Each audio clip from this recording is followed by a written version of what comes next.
आज के इस वीडियो में हम बात करेंगे बीए प्रोग्राम हिस्ट्री सेमेस्टर हमारा है तीसरा। और तीसरे सेमेस्टर यानी थर्ड सेमेस्टर की जो हम हिस्ट्री कर रहे हैं इसकी छठी यूनिट करने वाले हैं।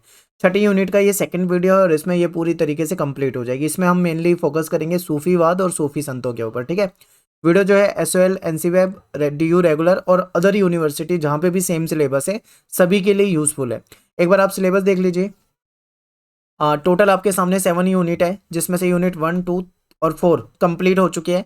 यूनिट 6 का आज हम पार्ट 2 करेंगे। पार्ट 1 हमने पहले ही करा दिया था, तो आज इस वीडियो के बाद यूनिट 6 भी अपनी कंप्लीट हो जाएगी। ठीक है, फिर बची हुई यूनिट को भी हम जल्दी से कवर करेंगे। मेरा नाम है सत्येंद्र प्रताप। आपको कोई डाउट हो, कोई क्वेश्चन हो, आपको कुछ पूछना हो तो आप मुझे इंस्टाग्राम पे मैसेज कर सकते हैं, वहाँ फॉलो कर सकते हैं। इंस्टाग्राम पे मेरा यूज़र ID है एकलव्य स्टडी पॉइंट। ठीक है, तो चलिए स्टार्ट करते हैं वीडियो को। पार्ट 1 में हमने क्या करा था, बहुत सारे जो भक्ति आंदोलन के मेन संत थे उनके बारे में पढ़ा था, जिसमें कबीर हो गए, गुरु नानक हो गए, चैतन्य हो गए, मीराबाई हो गई। ठीक है, इन सब के बारे में पढ़ लिया था। आज इस पार्ट में हम पढ़ेंगे सूफी और सूफीवाद के बारे में। तो चलिए समझते हैं इसको विस्तार से, अच्छे तरीके से बात करते हैं सूफीवाद के उदय की। तो सूफीवाद का उदय कहाँ से हुआ है, तो ये आपको देखोगे आप ध्यान से तो आपको पता लगेगा कि इराक साइड से ये सारी चीजें हमें मिलती है। ठीक है, तो चलिए समझते हैं। सूफी जो वर्ड है, जो शब्द है, ये सूफ से निकला हुआ है। अब सूफ का मतलब क्या होता है? सूफ का मतलब होता है ऊन। ठीक है, ऊन, जो ऊन के वस्त्र आपने देखे होंगे, स्वेटर वगैरह होते हैं। ठीक है, वूलन कहा जाता है जिसको।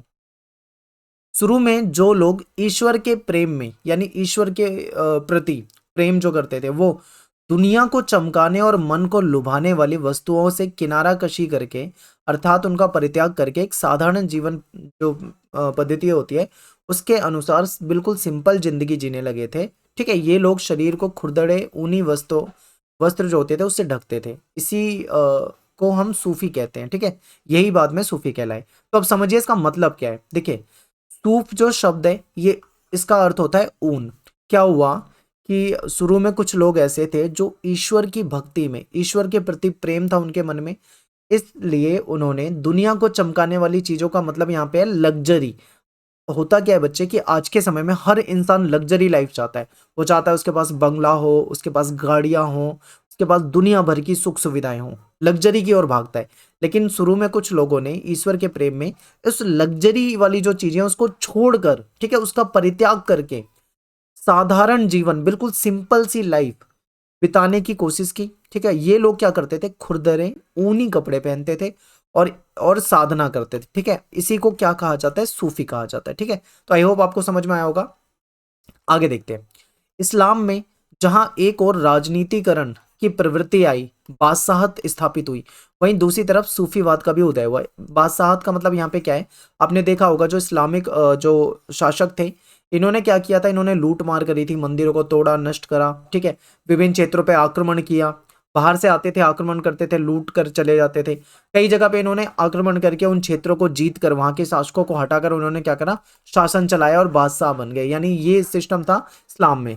और ऐसे ही दूसरी तरफ इसमें सूफीवाद का भी उदय हुआ। ठीक है, तो इस्लाम का उदय तथा विस्तार एक युद्धपूर्ण वातावरण में हुआ था। ठीक है, आप देखोगे 1206 से लेके जब दिल्ली सल्तनत के शासक थे उनमें ये सारी चीजें आपने देखी। इसके बाद 1526 के बाद आप जो मुगल शासक हैं उनमें भी ये सब देखोगे। तो यानी इनका जो उदय है वो एक युद्धपूर्ण वातावरण में आपको भारत में देखने को मिलेगा।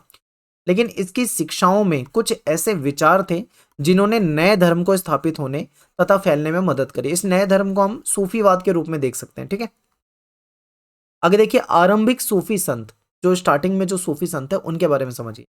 तो आरंभ के सूफी जिन्होंने सूफीवाद को एक रूप दिया, जिनकी बातें आम लोगों के दिलों को छू जाती थी, ठीक है, उनका उल्लेख हम यहाँ पे करेंगे। तो उसमें हम सबसे पहले डिस्कस करेंगे, सबसे पहले हसन के बारे में डिस्कस करेंगे। ठीक है, इराक में एक जगह है जिसका नाम है बसरा। ठीक है, उस समय एक जगह का नाम बसरा था, वर्तमान में देखा जाए तो इराक में ये पड़ता है। तो यहाँ पे हसन नाम के एक व्यक्ति थे।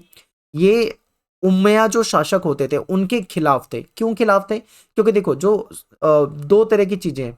एक तरफ है बादशाहत, ठीक है, जो बादशाह थे, चाहे वो मुगल साम्राज्य के हों या फिर उससे पहले दिल्ली सल्तनत के हों। ठीक है, उनमें देखोगे बादशाहों के अंदर क्या था, उन्होंने जब जीत लिया तो वो लग्जरी जीवन जीने लगे थे। ठीक है, महलों में रहते थे और बिल्कुल लग्जरी वाली लाइफ जीते थे। तो इस लग्जरी को, ठीक है, ये जो सूफी लोग होते थे ये इसको पसंद नहीं करते थे। ये सूफी जो थे ये कैसे, ये बिल्कुल सिंपल रहते हैं, आपको बताया मैंने, एकदम साधारण एकदम सिंपल रहते हैं। दूसरी तरफ बादशाह जो है वो लग्जरी रहते हैं, तो वही आपको यहाँ पे भेद देखने को मिलेगा। यानी जो ये हसन थे, इन्होंने जो उम्मया जो शासक हुआ करते थे उनके खिलाफ थे। ये क्यों थे? क्योंकि इनकी जो शानो शौकत वाली जीवन शैली थी, जो इनका लाइफ स्टाइल था, उससे ये नफरत करते थे, क्योंकि ये सिंपल जिंदगी को पसंद करते थे। ठीक है, जो जितने भी सूफी संत हुए हैं, तो यहाँ पे एक विवाद आपको दिखेगा। इसके बाद देखो दूसरे हैं अबू हाशिम, ये भी सूफी संत है। ये इराक में रहते थे और वह सबसे पहले सूफी के नाम से प्रसिद्ध हुए थे। ठीक है, ये सबसे पहले किसके नाम से प्रसिद्ध हुए? सूफी के नाम से। और इनके विचार जो हैं, इनके विचार में हृदय का आंतरिक परिवर्तन ही सूफीवाद का सार है। कहते हैं अगर हमारे हृदय में आंतरिक रूप से वो परिवर्तित हो जाए, उसमें परिवर्तन आ जाए, तो यही सूफीवाद है। ठीक है, ये ऐसा कहते हैं। इसके बाद देखिए तीसरे नंबर पे आप देखो इब्राहिम बिन अदम, इनकी मृत्यु हुई थी 777 में। ठीक है, इनके बारे में समझिए। तो इनके बारे में ये कहा जाता है कि इनको सूफीवाद की कुंजी कहा जाता है। ठीक है, ये सूफीवाद की कुंजी थे, यानी सूफीवाद की चाबी आप इनको कह सकते हो। यानी ये जो मैं नाम बता रहा हूँ ना आपको, जैसे ये हसन हो गया, अबू हाशिम हो गया और ये इब्राहिम बिन अदम हो गया, ये सारे सूफी संत रह चुके हैं। ठीक है, इराक से संबंधित है ज्यादातर, आप देख रहे हो। इन्होंने जो इब्राहिम बिन अदम था, इन्होंने क्या कहा? इन्होंने कहा कि गरीबी का जीवन तथा खुदा पर भरोसा करने की इन्होंने तालीम दी। ठीक है, खुदा पे भरोसा के लिए एक वर्ड होता है तवक्कुल। तवक्कुल का मतलब होता है ट्रस्ट इन गॉड, यानी कि ईश्वर में विश्वास करना, खुदा में भरोसा करना। ठीक है, इन्होंने गरीबी का जीवन जीने को कहा कि मतलब हमें सिंपल जिंदगी जीनी चाहिए, हमें लग्जरी के पीछे नहीं भागना चाहिए और खुदा पे हमें भरोसा करना चाहिए। ये दो सीख इन्होंने दी थी। ठीक है, इनका कहना था कि सच्चा संत वह है जो ना इस दुनिया से लालच रखता है, यानी जो जिसे दुनिया से कोई लालच ना हो, ना आने वाली किसी दुनिया का उसको लोभ हो, कोई भी लालच उसके मन में ना हो। ठीक है, जो पूर्ण रूप से अल्लाह से लौ लगाता हो। ठीक है, अल्लाह की ओर न्यौछावर हो जाता हो, उसके बारे में ये कह रहे हैं। ठीक है, वही मतलब सच्चा संत है। आगे ये कहते हैं कि अल्लाह पर भरोसा रखने पर इन्होंने जोर दिया, लेकिन इनके तवक्कुल का अर्थ यह नहीं था कि मनुष्य अपनी जो रोजी रोटी है या जो अपनी मेहनत है वो छोड़ दे। यहाँ पे देखिए एक बात यहाँ पे कही गई है कि लालच नहीं करना। ठीक है, गरीबी वाला जीवन जीना है। तो इसमें इसका मतलब ये नहीं है कि इंसान रोजी रोटी के लिए काम करना ही छोड़ दे। ठीक है, अपना काम जो है वो कार्य करते रहें, लेकिन ईश्वर पे विश्वास रखें, ये इनका कहना था। इसके बाद देखो आगे क्या होता है कि शुरू के सूफीवाद में केवल पुरुष ही आगे नहीं थे, बल्कि एक महिला भी है, इनका नाम भी आता है, जो काफी फेमस थी। महिला का नाम था राबिया। ठीक है, इनका नाम था राबिया। ये भी बसरा यानी कि इराक की रहने वाली थी। और सूफीवाद में समय समय पे कुछ यहाँ पे हिला आएगा। ठीक है, कुछ हिला देने वाले विचारक भी पैदा हुए, यानी जिनके विचार जो थे वो काफी ज्यादा अलग थे। उनमें सबसे पहले हम बात करेंगे बायजीद बिस्तामी। ठीक है, बायजीद बिस्तामी इनका नाम है। इन्होंने तौहीद को एक क्रांतिकारी रूप दिया। तौहीद का मतलब होता है एक ईश्वरवाद, यानी एक ही ईश्वर है। ठीक है, और इनके तौहीद के सिद्धांत में ये था कि प्रेमी और प्रेमिका जो है वो दोनों एक हो गए। ठीक है, और इन्होंने यहां तक कह दिया था कि जो इब्राहिम है, जो मूसा है, जो मोहम्मद है, वो मैं हूं। ठीक है, ये क्या कह रहे हैं बायजीद बिस्तमामी? ये कह रहे हैं कि जो इब्राहिम, मूसा और मोहम्मद है वो ये खुद हैं, और जो भी ईश्वर के प्रेम में डूबकर फना हो जाता है, यानी मिटने को तैयार हो जाता है, वही ईश्वर है। तो इन्होंने काफी ज्यादा मतलब आगे बढ़कर बातें कही। इन सब में सबसे ज्यादा चौंका देने वाला नाम जो है वो है हुसैन बिन मंसूर अल हल्लाज। ठीक है, हुसैन बिन मंसूर अल हजाज, हल्लाज जो भी ये नाम है। इनका जन्म हुआ था ईरान में। ठीक है, 857 में। इन्होंने क्या कहा? इन्होंने कुछ ऐसा कहा जिसकी वजह से इनको फांसी पे चढ़ा दिया गया था। तो आखिर इन्होंने ऐसा क्या कह दिया? तो एक रोज इन्होंने कहा उन शब्दों का प्रयोग किया जिसके कारण ये आज भी प्रसिद्ध हैं, बहुत ज्यादा फेमस है।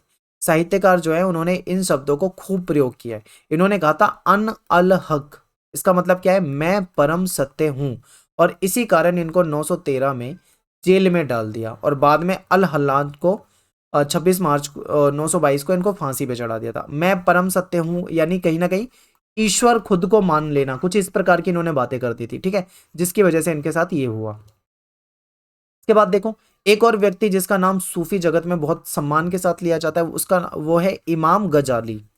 ठीक है, इन्होंने कहा कि जरूरतमंदों को खबर रखनी, यानी जरूरतमंदों की खबर रखनी, यानी कि उनकी हेल्प करना, मस्जिद बनाने से अधिक बढ़िया काम है। यानी मस्जिद बनाना इनको ज़्यादा बढ़िया काम नहीं लग रहा। ये कह रहे हैं कि अगर हम ज़रूरतमंद की मदद कर देते हैं तो वो ज़्यादा बेहतर है। ठीक है, इन्होंने ये कहा है। आगे देखो ये क्या कहते हैं।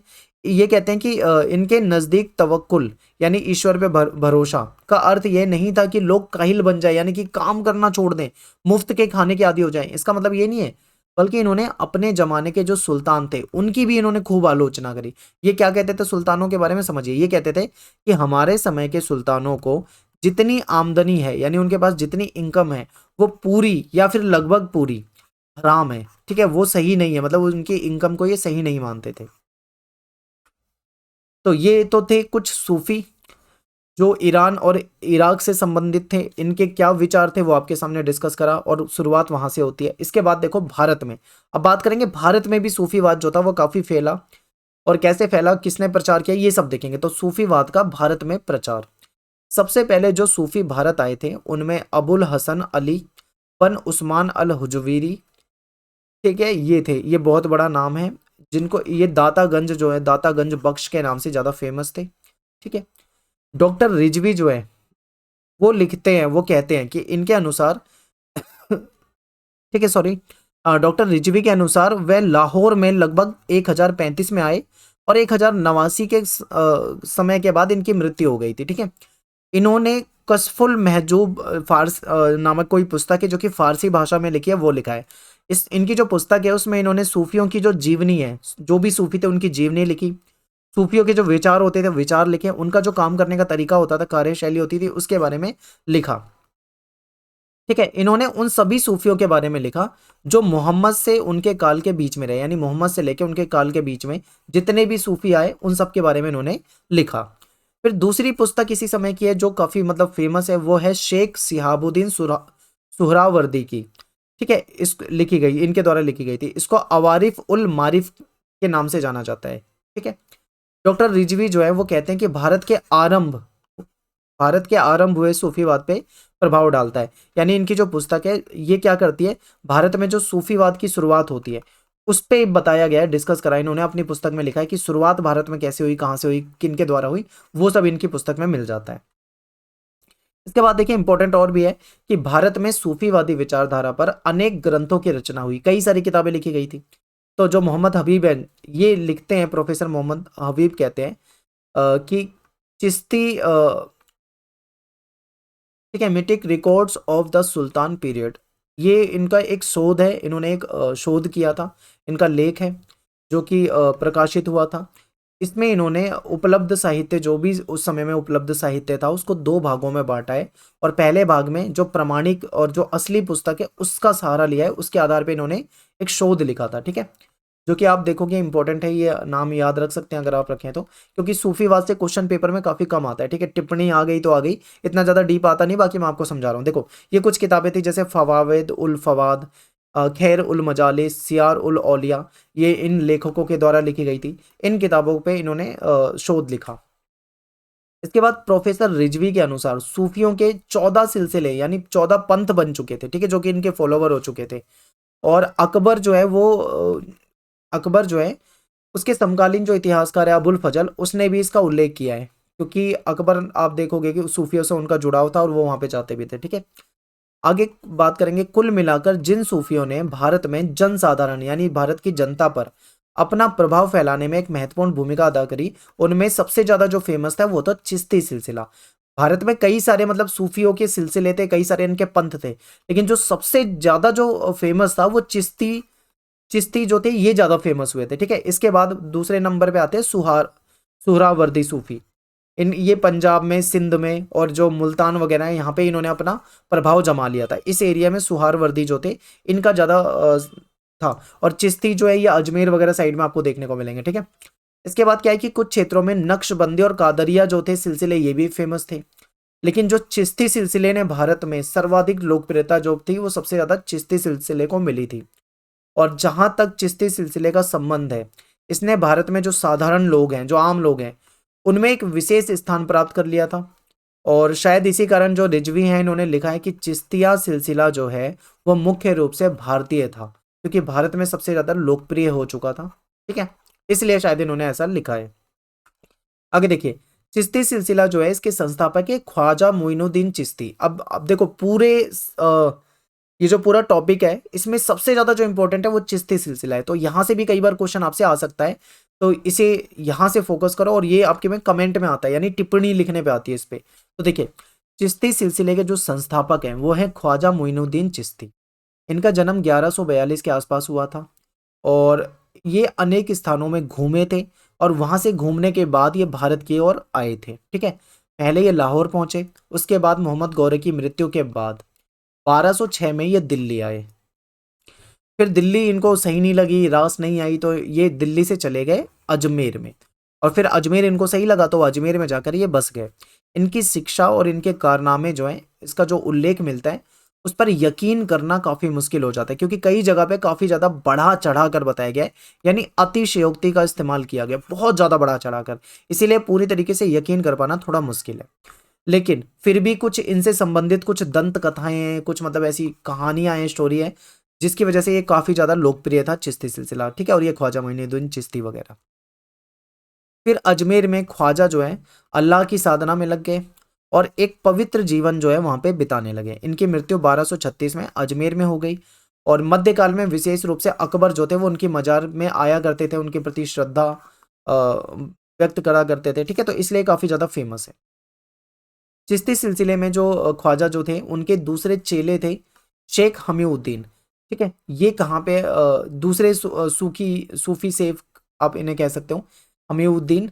ये नागौर जो राजस्थान में है यहाँ पे रहते थे और एक सिंपल सी जिंदगी बिताते थे बिल्कुल। और एक छोटा सा इनके पास खेत था, खेत उस पे खेती करा करते थे और अपना और अपनी पत्नी जो उनकी पत्नी थी वो किसी तरीके से यहाँ पे गुजारा कर लिया करते थे। ठीक है ना, इनके पास खाने को बहुत कुछ था और रहने के लिए एक छोटी सी झोपड़ी थी, उसी में रहा करते थे। लेकिन फिर भी इन्होंने शासकों से, जो शासक होते थे उनसे ना तो इन्होंने कोई तोहफा कबूल किया और ना ही उनसे कोई जमीन ली। ठीक है, शासक इनको जमीन वगैरह देना चाहते थे, तोहफे देना चाहते थे, बट इन्होंने कबूल नहीं किया। इसे कहते हैं सिंपल जिंदगी। ठीक है, सिंपल रहते थे। इसके बाद देखो ख्वाजा मोइनुद्दीन चिश्ती, इनके दूसरे चेले थे शेख फरीउद्दीन। ये बाबा फरीद के नाम से बहुत ज्यादा फेमस है। ठीक है, इन्होंने दिल्ली को छोड़ना पसंद किया और अजोदन में जाके, ये कहाँ पे, अजोदन में जाके बस गए थे और बहुत ही मतलब सिंपल जिंदगी जीते थे, बिल्कुल साधारण। और इनकी जो खानका है, खानका का मतलब यहाँ पे मठ से है। ठीक है, मठ जो होते हैं इनके, जो आश्रम समझ लो, जो भी है, इसको खानका कहा जाता है इनकी भाषा में। तो इनकी जो खानका है उसमें रहते थे और फरस पे सोते थे, यानी जमीन पे सोया करते थे। ठीक है, इनको जो साधारण लोगों से भेंट के रूप में मिलता था, जो भी मतलब गिफ्ट वगैरह जो भी मिलता है, उसको वो और उनके जो अनुयायी होते हैं या इनके जो मुरीद होते हैं वो उसको यूज किया करते थे, उसको काम में लाया करते थे। फिर इसके बाद है राजधानी दिल्ली को जिन सूफियों ने अपना केंद्र बनाया, उसमें सबसे ज्यादा जो फेमस है वो है कुतुबुद्दीन बख्तियार काकी। ठीक है, ये समरकंद मध्य एशिया में मोइनुद्दीन चिश्ती से इनकी मुलाकात हुई थी, उनसे ये काफी प्रभावित हुए थे और इन्होंने चिश्ती सिलसिले में प्रवेश किया। लेकिन तुरंत वे भारत नहीं आए। ठीक है, कुछ समय तक इधर उधर घूमे, उसके बाद हिंदुस्तान की ओर ये आए और इल्तुतमिश का शासन था उस समय में, तो इल्तुतमिश के राज्यकाल में ये दिल्ली पहुंचे थे और इल्तुतमिश ने ये जो बख्तियार काकी है इनका स्वागत किया और इनके दर्शन करने के लिए वो खानका भी इनके जाया करता था। ठीक है, अब इसके बाद लास्ट यही है कि कुछ विशेष सूफियों के नाम जो कि आपको याद रखने। अगर चिश्ती सिलसिले की बात करें तो इसमें ख्वाजा मोइनुद्दीन चिश्ती जो अजमेर काफ़ी फेमस है, फिर शेख हमीउद्दीन नागौर, शेख कुतुबुद्दीन बाबा फरीद ओजदन में, शेख कुतुबुद्दीन बख्तियार काकी जो दिल्ली में है और शेख निजामुद्दीन चिश्ती जो दिल्ली में। ये चिश्ती समुदाय हैं जो सबसे ज़्यादा भारत में फेमस था। इनके कुछ जो संत है उनके नाम है। इसके बाद है दूसरा जो सुहारवर्दी है, ये काफ़ी फेमस था। इसके शेख बहाउद्दीन जकरिया जो कि मुल्तान में काफ़ी प्रभावशाली थे। ठीक है, तो ये नाम याद रखना है। तो यहाँ पे हमारा जो टॉपिक है वो खत्म हो जाता है और यहाँ से क्वेश्चन भी काफ़ी कम आते हैं और आएगा भी तो वो चिश्ती सिलसिला याद करके जाना, वहाँ से ज़्यादातर क्वेश्चन आपके पेपर में आ सकते हैं। ठीक है, तो मिलते हैं फिर आपसे नेक्स्ट वीडियो में। यहाँ पे हमारी जो ये यूनिट है वो पूरी कंप्लीट हो जाती है। थैंक्स फॉर वॉचिंग सभी को। जय हिंद, जय भारत।